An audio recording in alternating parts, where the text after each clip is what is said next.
It turns out that rural residents deal with winter storm preparations differently than people in the city. 22 News reporter David McKay spoke with Franklin County residents about how they get ready for a significant snow. The basic preparations may be the same, but in a rural community, people learn to be a little bit more self-reliant. Another New England winter storm is coming, and people in the country depend on their neighbors who might not live nearby. And we have everything pretty close here, but folks who live more in the hill towns can be a little more for them. They could be out of power sometimes they're out for weeks.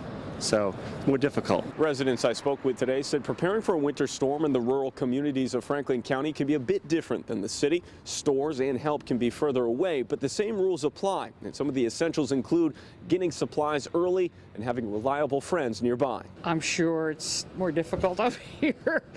But we tend to be very good to our neighbors and help our neighbors out, and so that's always a nice thing about up here.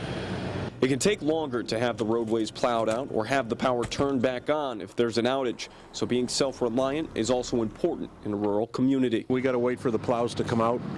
We got to get extra gas so we can, run snow blowers, and in this case, prepare in case we get a lot of snow and lose power.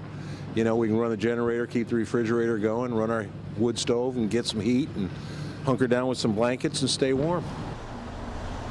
I will be keeping track of the conditions and snowfall in Franklin County these next couple of days, but you can also find them 24/7 on our 22 News weather app. You can download that, or if you have any photos, you wake up in the morning, just download it to our reported feature at WWLP.com.